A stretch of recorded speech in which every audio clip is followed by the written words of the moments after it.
3 most important things you need to do when you get to India or any country, but now about India, it's SIM card, getting money, and understanding how to move from one place to another. So first of all, let's start with the money. Right, so money, you need to think about that before your trip. So know what the currency is. In India is Indian rupees. So exchanging that currency in your bank account. Personally, we use Revolut. It's good for us traveling around the world, and we using that anywhere we go. So you must remember with the Revolut on the weekends they charging extra fee. So you need to make sure you exchange to the currency you are traveling to, basically Indian rupees. From euros in our case, not in the weekend, like on the weekdays. So you have in your accounts already Indian rupees. But also make sure to take other bank cards that you have, because not every bank allows to take rupees, not every ATM will accept your card. So the more the better is the rule. Yeah, I think they took around 5 different cards. Well, we used Revolut, so it worked fine. But our mistake actually was in this case that when we landed, we didn't look for the ATM before exiting the airport. We tried to look, already was too late, because there is different checkpoints in Indian airports. So, yeah, once you pass passport control, start asking people where is ATM, because once you exit you cannot come back.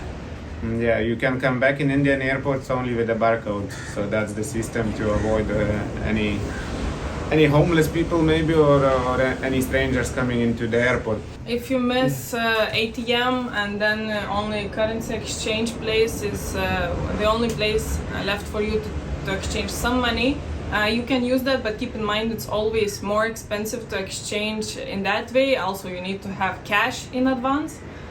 For us personally, we exchanged 100 euros and we paid around almost 3 euros for exchanging for the services. Yeah, so it's so not worth it, but hey, what we could do. And then rate as well is usually lower. Like Revolut usually offers one of the best rates available around the globe, I think.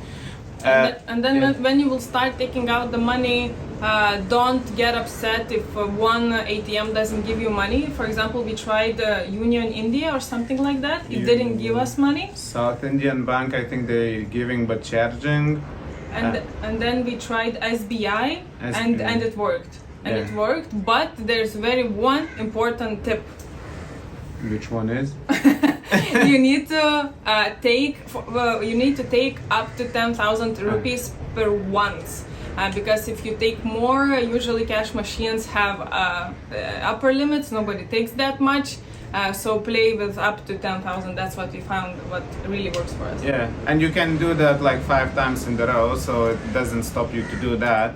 But cashing out at once, it's maximum 10,000, because you can try 15 and you can get upset that it's not giving to you and go to the next ATM, so don't do that. Yeah. And also, if you don't know where are these ATMs, so just take rickshaw and of course negotiate the price and say I need to go to ATM, and they are bringing you to different places until you actually get your money. Everything is operated under the cash in India. They have their own digital payment systems, but it's a bit of struggle, I think, to set up them. Not being Indian, I'm still trying, second day in a row. You need Indian number, so we'll get to that part, and then maybe you are able to set up, because with the Apple Pay you can, but I saw with Google Pay that there is quite few places they accept in Google Play. And they have a barcode, so that's interesting, but we haven't tried that yet. Yeah, but better to have cash. Yeah. This will be 100% security. And then when you mentioned thing number 2 that you need to get is your SIM card, and it's not as easy as you actually think. So few things what you need to have to actually get SIM card. This might depend on the state you're in, but we are talking more about Kerala, but this could be very similar in other states as well. So what you need to have is you need to have your passport, you need to have your visa printed in color, and then the third thing you need is the local reference. So what is local reference and how we got it?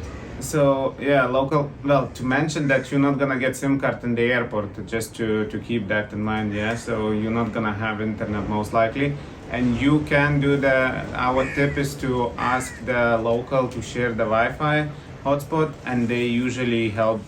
Well, they helped us, so you can try to do that as well to get internet, whatever.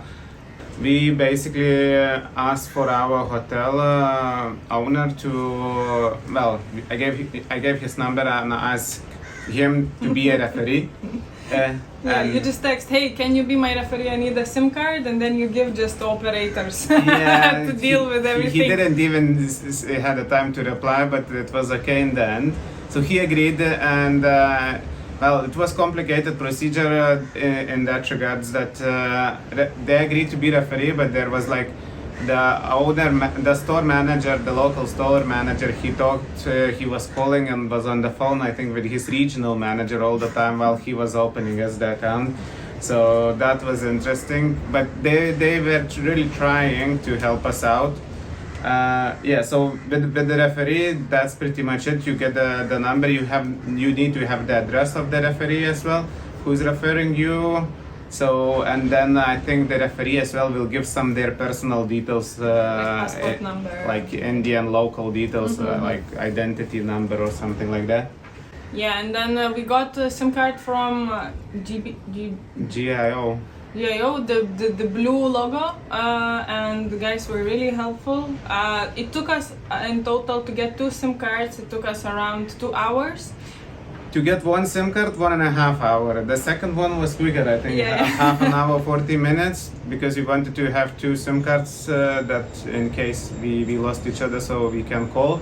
But yeah, 2 hours, and that's normal. Just relax and go with the flow, because it's not gonna get for the Indians. Like they open maybe created like 20 accounts in that time in the same time that they open our 2 accounts. So it's quite complicated for them. So be empathetic for them as well. That if they're willing to help, just wait. And about the prices, we got 50 gigabytes for €3. So how with this particular operator, how did it work that you get a plan which is like 2 GB per day, and then if you're using 4G, if you're using 5G network, if you catch signal, then it's unlimited, and then unlimited calls, I think, and then like 100 SMS, but we're not interested in that anyways. So we got that for 300 rupees, which is €3.5. That's for a month. And then we just want to be on the safe side, so we took for one phone to have extra data, and that costed another €2, basically 181 rupees. So we top up that as well. By the way, you cannot buy much for 1 rupee. Yeah. I don't know why they have this price. For 1 rupee you can buy anything pretty much, yeah. Okay. For our shop, we asked to usually get like 4 internationals, foreigners per month. So it's maybe it's Kerala, maybe it's not that touristy, I'm not sure. I think it's not that touristy area, yeah, and they say that it's just a couple of tourists coming over, and especially Kerala is like 3 million people. Of course, it's not like Mumbai, 20-something million. So I guess in Delhi and Mumbai, in more touristy areas, they maybe can be quicker. And But we don't know. We don't guarantee. We don't guarantee. And the third thing is how to get around. So the cheapest thing how to get around is to use buses. If we are talking within the city, between cities you also can use buses, but preferred option is the train. They're super cheap. For example, a bus ride in the city for like half an hour, it can cost you around 15 rupees. So it's around 15 euro cents, 20 euro cents. 5 cents. 15 rupees. 15 rupees. Okay. So how to get the ticket? You just enter the bus. There should be ticket controller conductor where you pay the money, he or she gives you the ticket and so on. But our impression about the buses, we didn't use them yet. They look a little bit like jail buses in the movies you see, you know? Very much. No. Very much. Pretty much, it's just the metal bars instead of windows. I think you get used after the while, but you can exit those, so it's not like jail bus. You can try it. We might try it as well. But okay, so if there are no windows, that's not a big problem. If the thing Good that ventilation. the thing that they're old, it's not a big problem. For me, the problem personally is that they're very much overloaded, and I am European. I don't like to be touched. In rush hour they get crowded, so you don't really, and I don't think you will enjoy much to be in so crowded bus. But to travel between cities, trains are for sure one of the best options. We got really always good feedbacks about trains, and they also cost like fewer euros or something like that. Really not much, but for longer destinations, you need to book trains in advance. At least 2 days. Yeah, and this is serious because they really do sell out. But there are multiple companies, so we still, we looked at it and there are multiple companies. One company not necessarily gonna have it, another will have it. Because there are multiple operators and resellers kind of as well. They're taking little commissions. And it might be that maybe they're buying tickets ahead or something like that. Right. Another option to travel is rickshaw. A rickshaw. So you are the master of dealing with them? A rickshaw, so what with the rickshaw? So as well... it's the tuk-tuk. Tuk-tuk, three-wheeler, 2 people in the back sitting and driver in the front. So it's quite convenient way to travel around, and most of Indians themselves, I think, getting around as well, who's using like, they call it the auto, get auto. So this is their auto. The car is not auto, that's auto. So anyway, so rickshaw, so you getting, how you getting it? So there are a couple of ways. And one way is to go, actually always is better to go where there are more rickshaws than one. Because when there is one, it's a harder negotiation because you always need to negotiate. When there are a couple, so there are multiple drivers. So some will offer maybe better price, and they are not gonna go sky high because other drivers are seeing. That's what impression I got.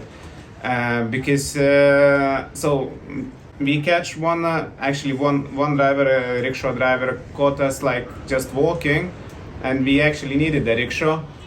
So he started on very high price, but before actually taking him, I checked on Uber app, and it shows, so you can orientate basically what price you're gonna pay. For example, at that time, Uber showed around like 350, 320 rupees. 350. Something. Yeah, but the guy said what, 600? 600 or 700, yeah, in the beginning when he just stopped us. Yeah, and how to negotiate. So first thing I see him doing is that you offer way lower price and don't be afraid to be crazy. Mm-hmm. For example, in this case, you can say 200, and he will say no, and you can still stand for your opinion. Then he will lower the price a little bit. Then you can play Silence King, where you just where you say nothing. The longer you wait, the better deal you get. Or do a runaway. Yeah, and then the last option is say, okay, thank you, sir, and you walk away. And then instantly they will start lowering you the price. The more far away you will go, the more price will drop. Of course, to the legit level. Yeah.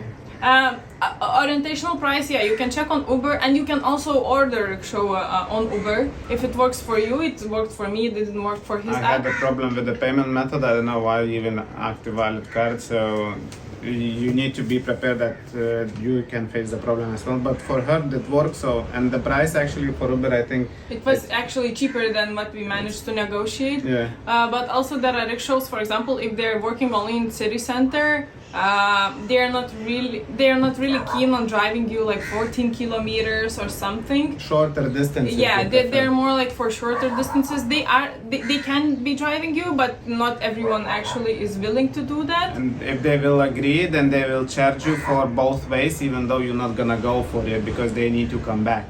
Because I don't know what the local rules between the rickshaw drivers, but maybe they can't take orders from another district or something like that. Because so they said, oh, it's not my district, kind of, I'm not getting out. And usually they have like taxometers, but we still didn't manage to agree them to actually charge us what is in the taxometer. So that's why we negotiate the price very well in advance. But as an orientation, for example, for 12 or 14 kilometer drive yesterday, we paid like 400 rupees, and then for like when we were taking money, we paid 100 for both ways for like 3-4 kilometers, 5. Yeah. Some smaller distance. Well, he took around half an hour. So for half an hour orientation, pretty much we paid that 100, but we agreed up front, and it was, I think, a good deal. Okay. And then the last option, what you can do when it comes to traveling, is to rent a bike. There are plenty of sites online where you can find it. Donny is using another strategy and finding locals who could rent. Yeah, so we'll see how that will go. We will tell in another episode. In another episode to see how did it go. But yeah, so Royal Brothers, this is very popular actually website people are using for booking bikes, and even locals recommend it. And then depending on your location will be some local motorbike rental services. But with the Royal Brothers is good because you can book online straight ahead to pay, and that's it, and you reserve. In others you talk over WhatsApp trying to get a price.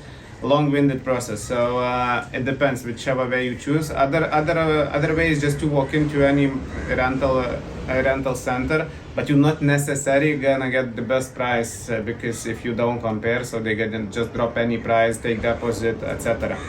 Yeah, and also keep in mind that when you reserve from the company, they take your, but even from the person, right? Yeah. They take your driving license as a deposit. So it's general practice talking about that. Yeah, don't be afraid of it. Yeah, but it's general practice, but they don't take money as a deposit. So keep that in mind. Yeah, some companies do, and be afraid of be aware of that. That they're not supposed actually to take deposits. Like all the companies I looked at and talked to and people, they don't take money as a deposit because I think India is so poor that people doesn't have to leave deposit like, I don't know, 10,000-20,000 rupees or whatever. So it's just foreigners, of course, can allow it. But so identity document as a deposit. Most likely is going to be your driving license. And for police, they say that you will have electronic version you need to upload in the app. And another way, what Amber was mentioned about from locals renting, so you can join local motorcycling groups, Facebook Marketplace, etc., who is selling motorbikes, and approach the people who are selling the bikes and ask, would you be interested to rent the bike, let's say for a month or for the week.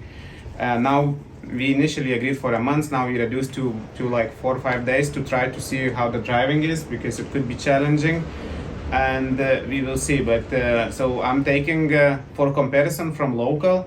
I agreed for Royal Enfield, like it's 700 rupees, around €8 instead of company would be around 2,200. So it's nearly double the price, 2,300 per day. Plus companies charging taxes, which is 12%. You need to add on the top, so when you go to check out, you will see real price actually. Yep, and actually don't be afraid of all these processes of taking money, getting SIM, knowing how to get transport. This is part of Indian experience, and if you're always unsure with whom what to do, you always approach locals. They're so happy to help you, to inform you. and they always do. They always do help. You always get information, and it's not that complicated. You just need to Talk. you just need to talk. Everybody is super helpful. And that's it. Thank you so much for watching. You can leave some comments. You can subscribe. Subscribe our channel for more Indian You videos. can ask questions. And thank you so much for watching. Bye.